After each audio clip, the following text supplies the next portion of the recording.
in our movie Died Suddenly, we featured military flight surgeon Dr. Teresa Long, who's been a brave hero, quite frankly.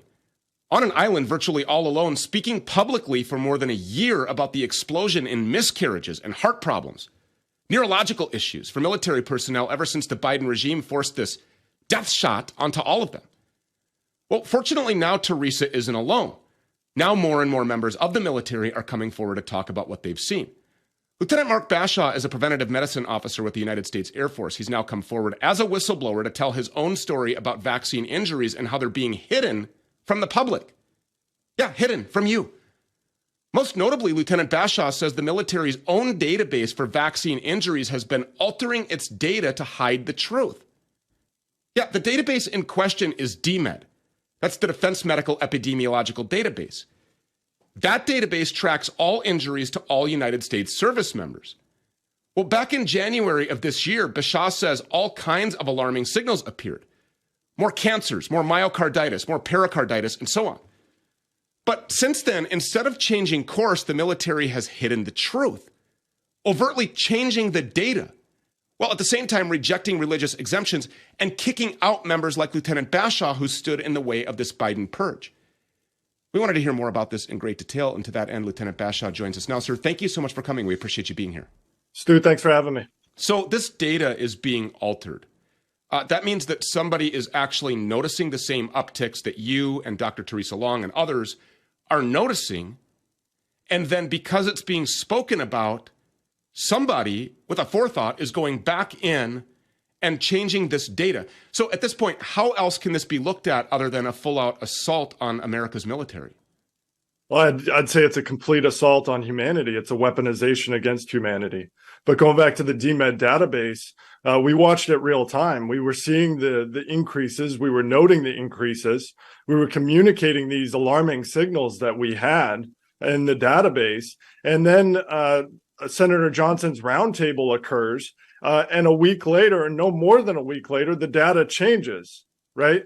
But the fact remains, we still see significant signals within the data, specifically viral vaccination adverse events. In 2021, when the DoD rolled out these products, these injections against service members, we saw 1,100% increase in viral vaccination adverse events. In the data, it's still there. So if command staff is aware of this and they understand that these injections do nothing to stop the transmission or the contraction of what we now know is actually really not even a respiratory virus, there's the contagion discussion, we have to walk away from that paradigm because we know what this is now. Why is this continuing to be forced upon service members? Who's responsible for making that decision? Knowingly, they're knowingly doing it. I can talk about a lot of members who have personally brought this information up through the chain of command to perform redress. Specifically in my situation back in September of 2021, I was bringing the VAERS data up through my chain of command. I was bringing Teresa Long's frontline testimony up through the chain of command to get the risk communication changed to include these injections are dangerous and deadly. Here's the data. Instead, I met with a retaliation and a court-martial conviction in which I'm still fighting against to this day, and I'm still active duty. I'm still glorifying my God and my oath, honoring my oath to the Constitution and active duty service. I have not left service. I have been restricted. Tomorrow will be 1 year since I've been restricted from my place of duty, physically restricted from my place of duty at Army Public Health Center, Aberdeen Proving Grounds, in which I can't serve alongside my soldiers. Why? Because I refuse to participate with these weaponized products, these weaponized testing, this weaponized masking, and these weaponized injections against my brothers and sisters in uniform, and frankly, the entire humanity. You'd be met with resistance by security police if you tried to go to work. Is that what you're saying? I did try to go to work back in 30 November 2021, and they suspended my security clearance, restricted me access to base, flagged my record. To this day, my record's still flagged. Because you brought real data before command staff.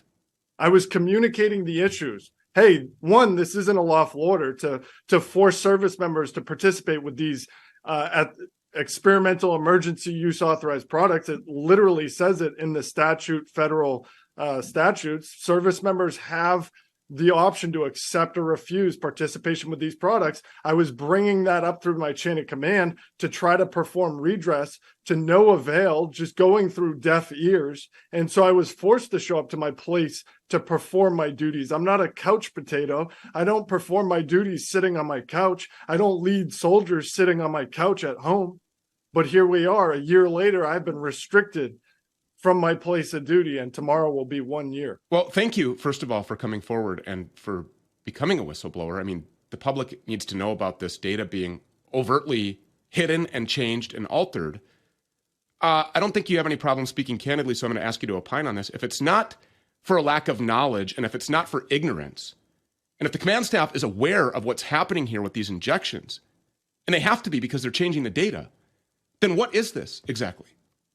A complete weaponization of our executive branch against the people, against service members, against the entire population. Is this biowarfare? I believe so. At this point in time, it proves there's plenty of data to point to that direction for sure.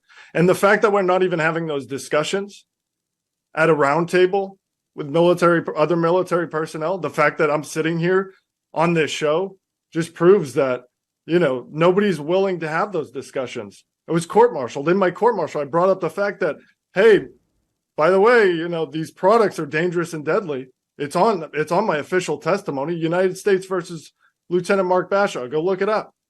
I sat there and spoke as a medical officer.